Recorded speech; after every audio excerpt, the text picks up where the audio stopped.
Bom, agora eu peço que os irmãos abram as suas Bíblias. A gente vai meditar um pouquinho na palavra de Deus.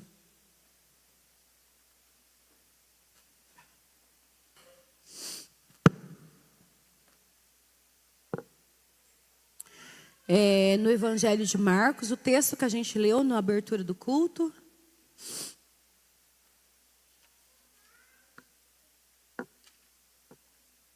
Evangelho de Marcos, capítulo 10.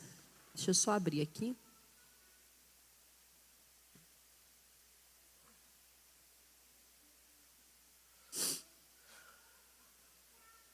Evangelho de Marcos, capítulo 10, os dois versículos, 29 e 30.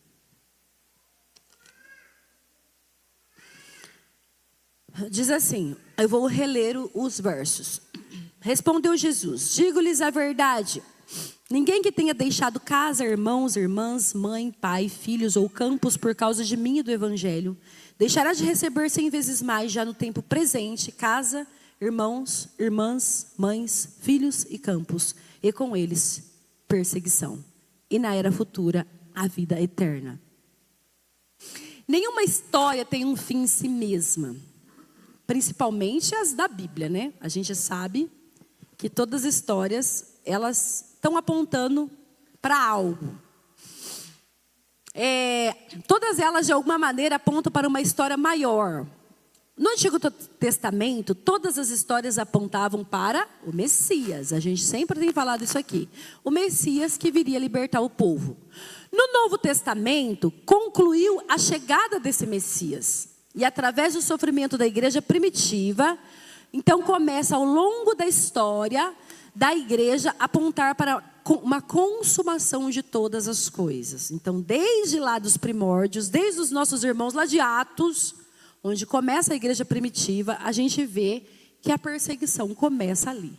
E toda essa perseguição, se você for ler aí a história da igreja, esses 2000 anos de história da igreja, você vai ver que houve muita perseguição, muita gente morreu por causa do nome de Jesus, por causa do Evangelho. Mas isso apontava para um algo muito maior. Ao longo da história da igreja, aponta para a consumação de todas as coisas, onde o sofrimento nunca foi um fim em si mesmo, mas uma escola de amadurecimento para os filhos de Deus. Por que é uma escola de amadurecimento para os filhos de Deus do sofrimento? Para que através dos sofrimentos, cada filho de Deus seja mais parecido com o primogênito de Deus, com o nosso irmão mais velho. Assim, quando olhamos o sofrimento dos nossos irmãos, como a gente está fazendo aqui hoje ao redor do mundo, temos certeza que esses sofrimentos também não é um fim em si mesmo, mas que possui um propósito maior. A história de Deus está sendo propagada por meio da igreja ao redor do mundo, nos locais mais perigosos para ser cristão. Imagina quantas pessoas se convertem ao verem, por verem os sofrimentos dos nossos irmãos. Muita gente se converte. Eu já li relatos de pessoas que ficam indignadas de quererem saber o porquê que sofre tanto. E nesse querer saber, elas são atraídas pelo Espírito Santo. Mas não é só lá. A história de Deus também está sendo propagada aqui e agora.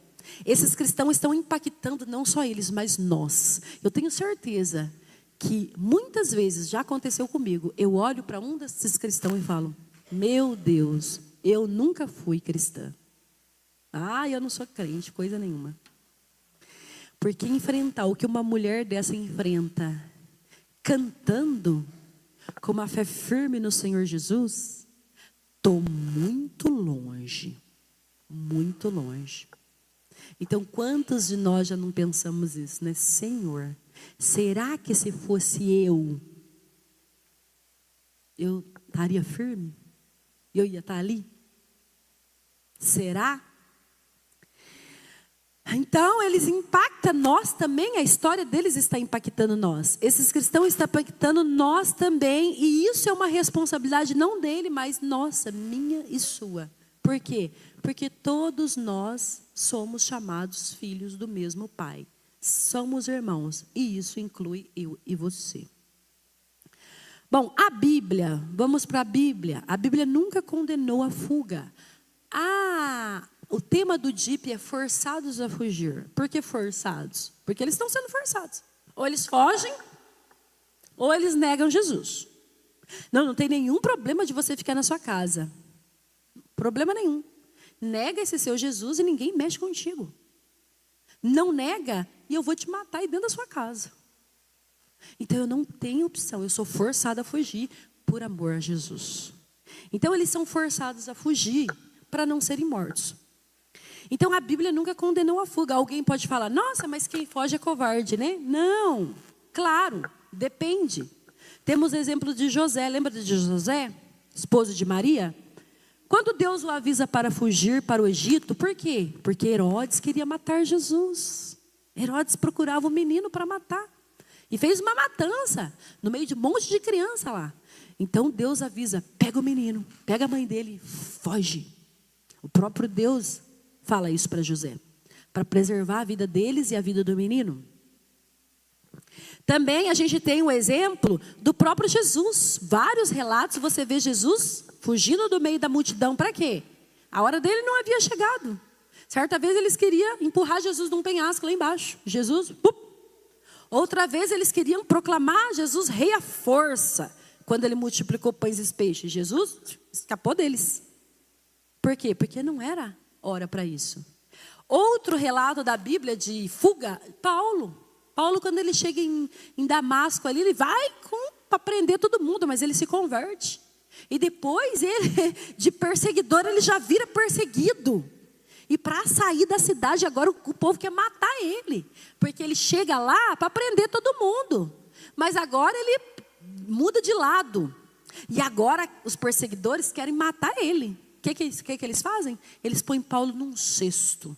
E as cidades naquela época eram todas muradas. Então eles põem Paulo num cesto e descem com Paulo pela muralha. E Paulo, foge para não ser morto. Então a fuga, gente, não é pecado fugir. Muito melhor você fugir do que negar a sua fé. Muitos acreditam que fugir é sinal de covardia. A fuga covarde, sabe qual que é? Um exemplo. É aquela do pai que não assume a paternidade do filho e foge. Esse é um covarde. Isso é uma fuga covarde.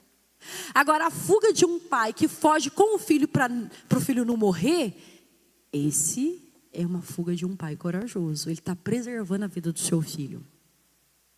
Então a gente precisa entender. E é nesse contexto que está inserido nossos irmãos, onde estão sendo forçados a fugir. Eles estão obedecendo a palavra de Jesus que disse: se alguém quer ser meu discípulo, negue a si mesmo, pegue sua cruz e siga-me. Percebe que Jesus dá uma condição para ser discípulo? Você não pode ser discípulo de Jesus de qualquer jeito. Não. E Jesus não está nem interessado que você seja discípulo dele de qualquer jeito. Tem que ter uma condição para ser discípulo. Se alguém quer ser meu discípulo, primeira condição, negue-se a si mesmo. Sabe o que os nossos irmãos estão fazendo? Negando a si mesmo.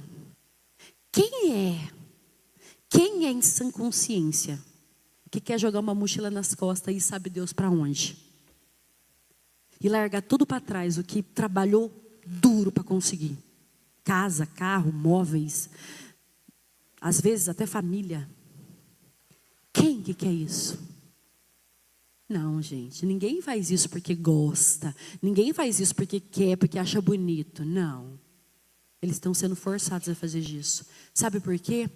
Porque levaram a sério quando Jesus falou: se alguém quiser ser meu discípulo, negue-se a si mesmo. Senhor, mas eu queria ficar aqui no conforto da minha casa. Mas qual é o problema? Problema nenhum. Até que tenha um trabuco na sua cara dizendo: você nega Jesus, você vai morrer dentro da sua casa. Até então, se não acontecer isso com você, você pode ficar dentro da sua casa, no conforto da sua casa, e não tem problema, isso não é pecado. Mas não é a realidade deles. Grupos extremistas invadem aldeias, vilarejos e casa com sangue nos olhos mesmo e vão para cima. E eles têm ira, e eles têm ódio dos cristãos. Muito ódio. Você pode colocar qualquer religião lá. Não é esse ódio todo que tem do cristianismo. Mas quando é seguidor de Jesus, o ódio parece que triplica. E aí eles vão para cima mesmo, para matar, sem dó nem piedade. E é igual a Marli estava comentando hoje de manhã comigo. Não é chegar e dar um tiro na cabeça. Pode acontecer sim. Mas eles têm prazer de torturar os nossos irmãos. Sabe, prazer de torturar. Para ver. Nega a sua fé. E por isso eles fogem. Quem consegue fugir, foge. Quem não consegue, é capturado, é torturado, é morto. Por isso nós temos que orar muito por eles. Para que aqueles que foram pegos, nós sabemos que eles vão ser torturados, sabe que ele vai ser morto. Então você ore todo dia. Espírito Santo de Deus, o Senhor tem o poder de encurtar a dor deles, tanto física quanto psicológica. Eu sei que eles estão lá na mão dos criminosos, mas o Senhor é o Deus que tem o poder de dar graça para eles enfrentar o que tiverem que enfrentar. Por isso é tão importante lembrar deles nas nossas orações. Então eles levaram a sério isso que Jesus falou. Negue-se a si mesmo. Pegue a sua cruz e siga-me. Às vezes isso está muito fora da nossa realidade aqui, né? Às vezes a gente fala isso, a gente fala, nossa, mas do que você está falando? Isso acontece no mundo? Tem pessoas, gente, pasmem. Tem cristãos hoje aqui, século 21, 2025, que nunca ouviram falar que os nossos irmãos são perseguidos. Que tem igreja perseguida. Eles acham que no mundo inteiro é que nem a gente é aqui, ó. Tudo ali, todo mundo vai na igreja, todo mundo ora, todo mundo canta, todo mundo põe uma beca legal, vai no culto de domingo, tudo lindo. Eles não têm noção. E é por isso que o Ministério Portas Abertas faz esse trabalho. Para que as pessoas descubram que não é esse quarto de parede cor-de-rosa. Em muitos lugares, em muitos países. Que a gente precisa se conscientizar se somos um corpo. Eles fazem parte do mesmo corpo que nós. Olha para o seu corpo. É formado de muitos membros. Mas eu tenho certeza absoluta que se você cortar o seu dedo mindinho aí, você sai aqui desse culto à noite, vai direto para o pronto-socorro costurar ele. Eu posso garantir que você cortar a fundo esse dedo aí, você não vai para casa jorrando sangue e falar, deixa esse dedo para lá, eu tenho mais 5, mas tenho mais 4 nessa mão, nessa tem mais 5, fora os pés, só um dedinho, larga isso para lá. Quem é que faz isso? Ninguém faz isso. Sabe por quê? Porque se um membro do corpo sofre, todo o corpo sofre. Se você tiver com uma unha encravada, todo o seu corpo sofre por causa daquela unha encravada.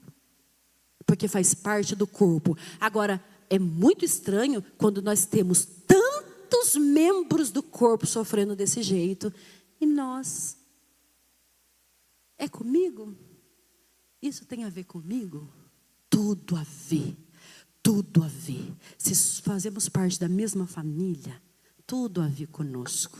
Então é isso que o Senhor Jesus está falando. Quer ser meu discípulo? Pegue a sua cruz e siga. Então esses irmãos, longe de ser covardes, eles seriam covardes se eles ficassem lá e negassem a fé deles por Jesus. Se eles simplesmente negarem a Jesus, não serão perseguidos, não precisam deixar suas casas, mas por amor a Jesus, o mundo os odeia, por isso os persegue. Assim eles são corajosos a ponto de fugirem para não serem mortos e para não negarem o nome de Jesus. E de onde vem essa coragem? Claro, esse poder vem do Espírito Santo que os capacita. Ninguém pode não negar Jesus sem a ação do Espírito Santo. Nunca teríamos força para isso. Hoje, mais de 380 milhões de cristãos são perseguidos no mundo. 380 milhões de cristãos. Mais de 300, é muita gente. São perseguidos em todo o mundo. Exatamente pela decisão que fizeram de renunciar tudo para seguirem Jesus. Bom, então sabendo disso e tendo consciência disso, qual é a recompensa de tudo isso? Ah, tá, então eu vou, se chegar aqui um dia no Brasil, alguém, e isso acabar chegando aqui nesse país, eu vou morrer, eu posso fugir, vou perder tudo que eu conquistei. O que eu vou ganhar com isso? Há uma recompensa para aqueles que não negam o nome de Jesus? Olha, a Bíblia diz que se você der um copo de água fria para para um pequenino, para um irmão, não deixará de receber a sua recompensa. Isso, Jesus prometendo, e promessa de Jesus não falha. Então vamos lá, gente, para seguir Jesus, negue-se a si mesmo, toma a sua cruz e vem. É fácil? Não. Mas Jesus nunca prometeu que seria. Não tem nenhum lugar na Bíblia que você vai falar assim, vem que vai estar tudo lindo porque eu estou com vocês. Não. Pode vir. Vai ser difícil, vai, claro. Mas eu tenho uma promessa para vocês. Eu estou com vocês sempre. Aonde você pôr o pé, eu estou junto. Nunca te deixarei, nunca te abandonarei. Eu estou contigo. E aí, qual é a recompensa de tudo isso? Será que esses irmãos serão recompensados por tão grande sofrimento? Então, no texto que a gente leu, o que acontece nesse texto? O apóstolo Pedro vem com essa pergunta. O que ele vem perguntando? Se a gente olhar o contexto de tudo isso, Jesus está dizendo um pouco antes que é difícil o quê? Um rico entrar no céu. Lembra daquele jovem rico? É o texto que está ali. Aquele jovem rico que escolheu as riquezas ao invés de Deus. E é aqui que os discípulos ficam admirados por Jesus dizer que é difícil um rico entrar no céu. Eles até perguntam, sendo assim, quem é que pode ser salvo? Se um rico é difícil entrar no céu, quem é que pode ser salvo? Olha a mentalidade deles. Pô, o cara cheio da grana não consegue, coitado do ralé, então quem é que vai conseguir? Isso que ele tem em mente. Então Jesus fala assim, para o homem é impossível se salvar. É impossível. Quem é que pode se salvar? A gente falou isso na escola bíblica hoje. Quem pode se salvar? Se pudesse, não precisava vir Jesus aqui morrer pelo pecado de ninguém. A antiga lei, você podia cumprir ela e ir para o céu. Mas ninguém pode se salvar. Então Jesus diz assim, para o homem é impossível se salvar, mas para Deus todas as coisas são possíveis. Então não importa se é rico, se é pobre, se é médio, se é... Não tem isso. Para Deus todas as coisas são possíveis, porque é Ele que salva, ninguém pode se salvar sozinho. Bom, e aí é nesse contexto então que Pedro pergunta, essa pergunta que ele faz aqui no verso 29. Se você ler um verso antes, não 29, no 28, Pedro começa a dizer assim, nós deixamos tudo para seguir-te. Tudo deixamos para trás para seguir o Senhor. É nesse contexto que Pedro faz essa pergunta. Quando Jesus fala que para o homem é impossível se salvar, mas para Deus todas as coisas são possíveis. Percebe que Jesus está falando de salvação. Mas você pode pensar, então aqui ele está dizendo que tem uma fórmula de salvar por obras? Não, claro que não. Mas o fato de garantir a recompensa dos que sofrem por causa do Evangelho é dizer que o fruto e a evidência de uma pessoa salva é aceitar o sofrimento por causa do Evangelho. Sabe o fruto de uma pessoa que foi salva? Ela não se escandaliza com isso, que a gente acabou de ver nos vídeos. Ela sabe que aquelas pessoas ali realmente foram salvas. Uma vez eu estava ouvindo uma mensagem do Paul Walsh e ele diz assim, acho que da Índia, num desses países, não vou lembrar o país, mas ele diz assim, nesse país é fácil saber quem é cristão, não é tão difícil igual aqui no Ocidente, porque aqui você precisa ver os frutos, só que fruto demora para aparecer, né? Fruto não aparece da noite para o dia, então você fica aí anos observando, né? Ele falou, não, lá nesses países é mais fácil. Por quê? Porque se você falar que é crente, você vai morrer.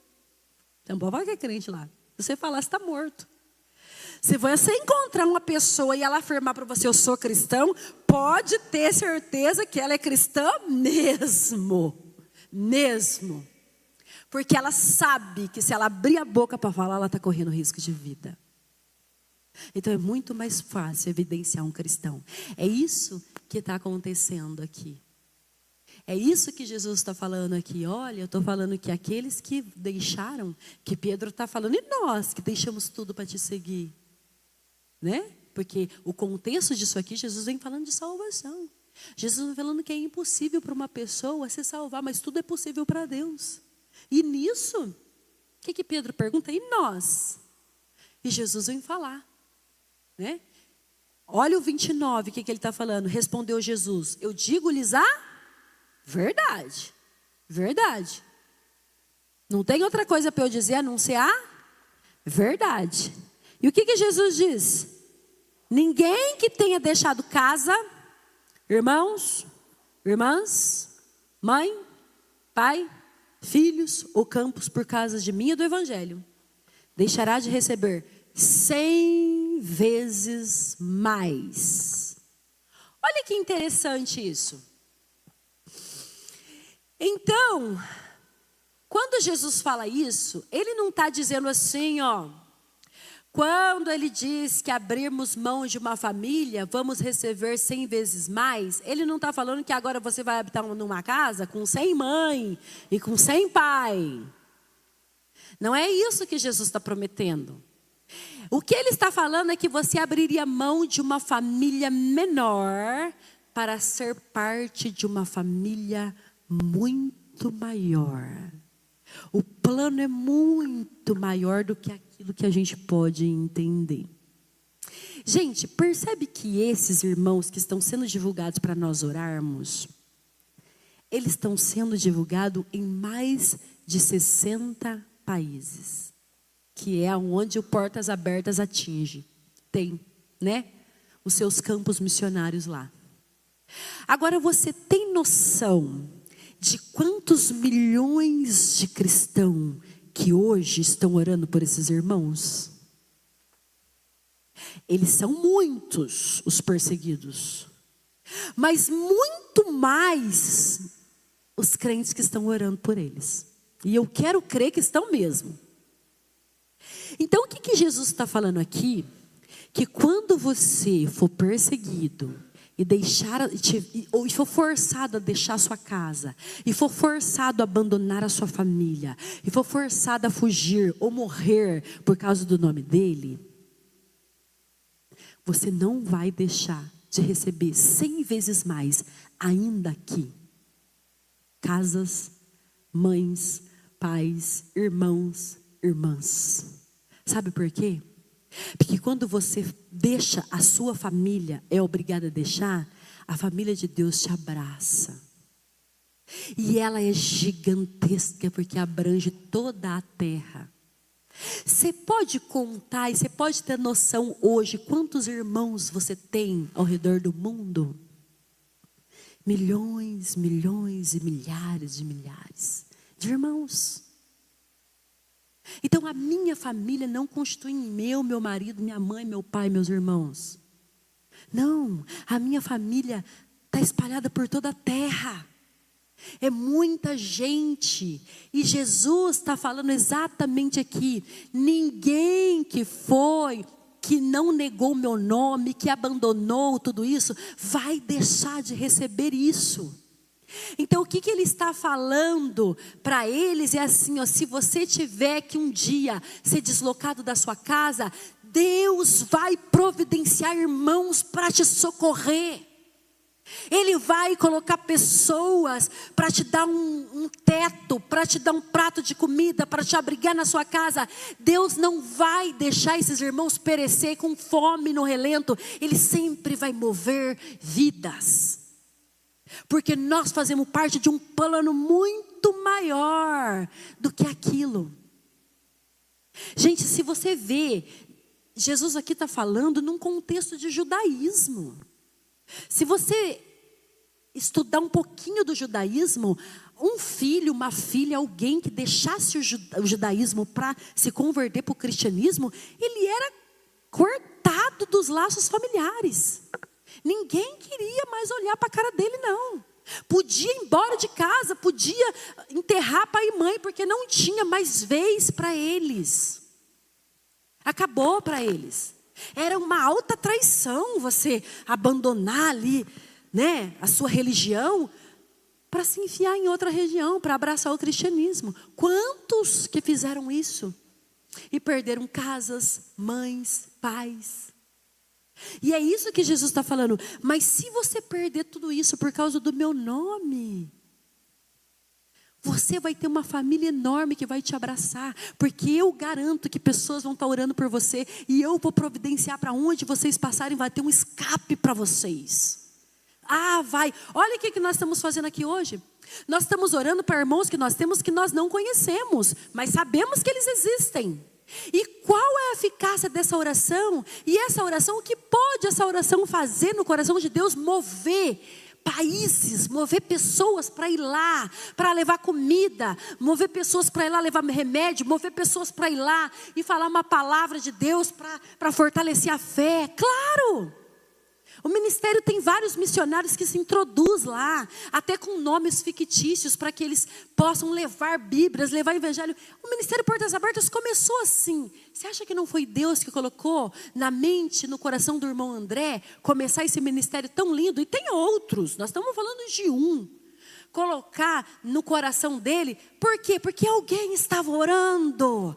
Porque isso aqui que Deus falou é uma promessa. Precisava daqueles irmãos ter famílias orando por eles. Eles são nossos irmãos, são nossa família. Você não ora pelos seus pais, pelos seus filhos? Igualmente temos que orar para os da nossa família. A Bíblia diz que aquele que não faz pela sua família negou a fé. Todos eles são a nossa família. Sabe por quê? Porque nós somos filhos do mesmo pai. Então é isso que ele está prometendo aqui. Então, por mais que os nossos irmãos estão sofrendo e estão, isso é algo que Deus está permitindo na vida deles para levar eles para um patamar de vida espiritual muito maior daquelas que eles estão. Nós não sabemos como vai desembocar isso, mas nós sabemos que não é um sofrimento só para sofrer. Deus não é masoquista que Ele tem prazer em ver seus filhos sofrendo. Deus permite o sofrimento para que o sofrimento te traga mais para perto dEle. E que você fique muito mais parecido com o filho dEle. Este é o propósito. Este é o propósito de tudo. Quando Ele vai falar de casas, né? Ele vai falar, vocês terão casas, irmãos. Não é que você vai estar, agora você vai ter um monte de casa, você vai ficar rico então. Quantas casas Deus está se prometendo? Não é isso que Deus está prometendo. Deus está prometendo que muitas pessoas abrirão as portas, se preciso for, porque você tem uma família na terra.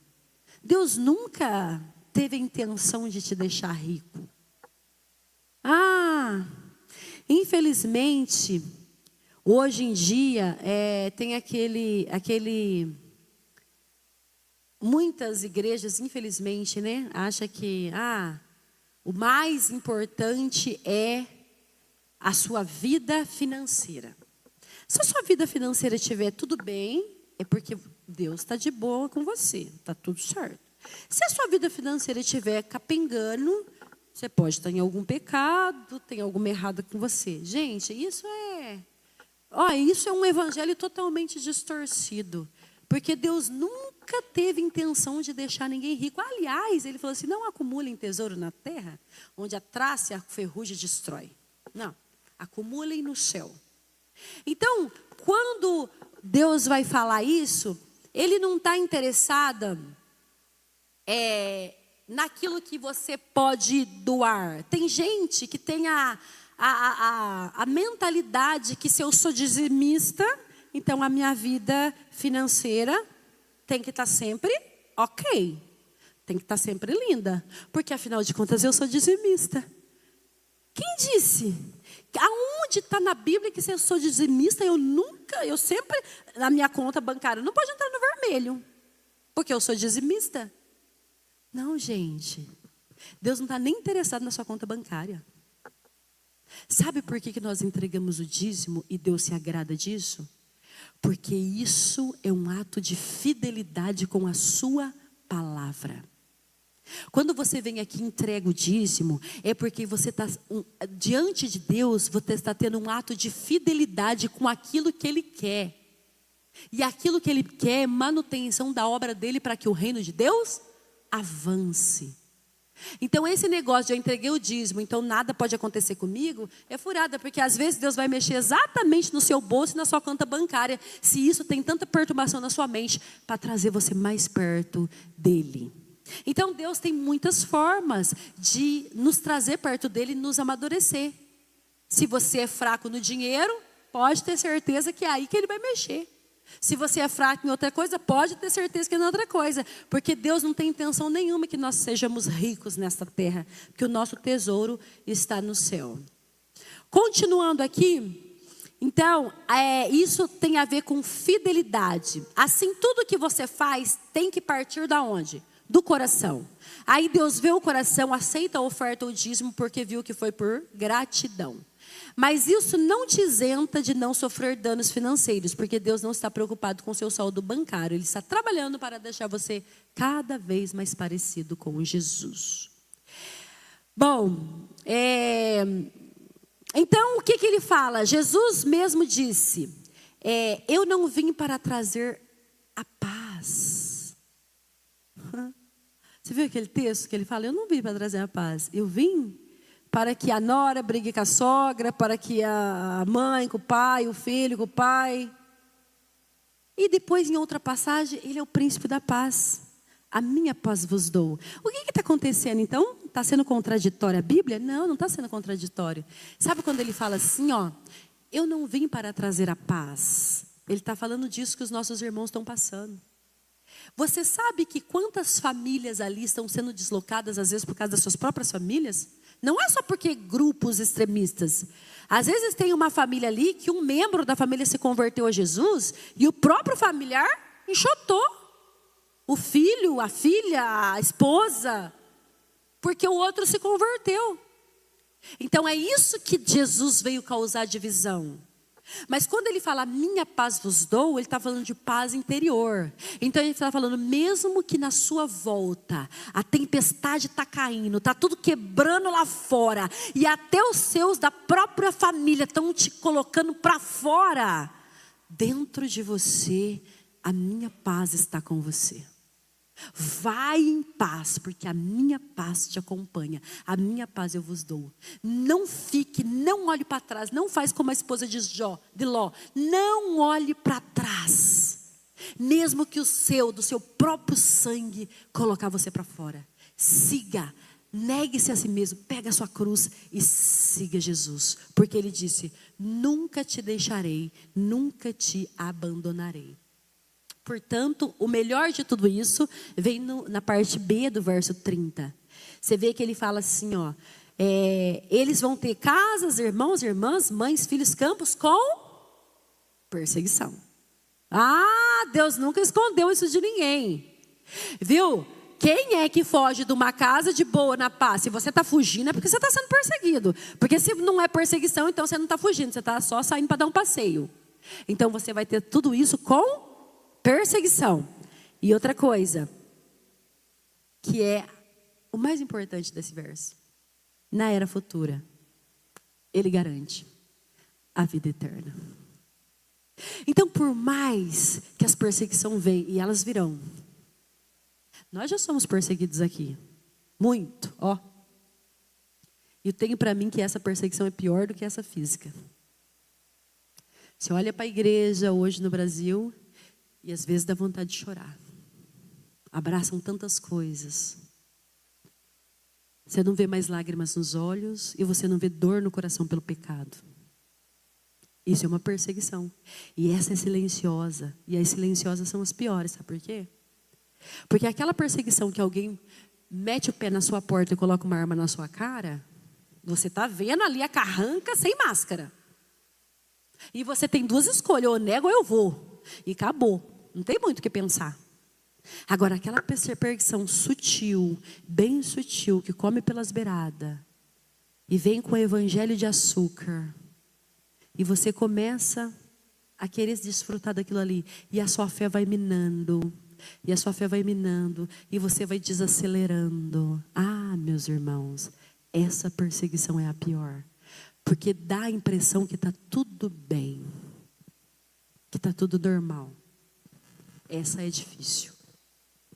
E se nós estamos orando por eles, nós temos que pedir a Deus despertar eles para orar por nós. Ah, Senhor, essa mãe que perdeu o pai está com uma fé muito maior que a minha, toca que ela ore por mim, porque eu preciso ter a fé que essa mulher tem.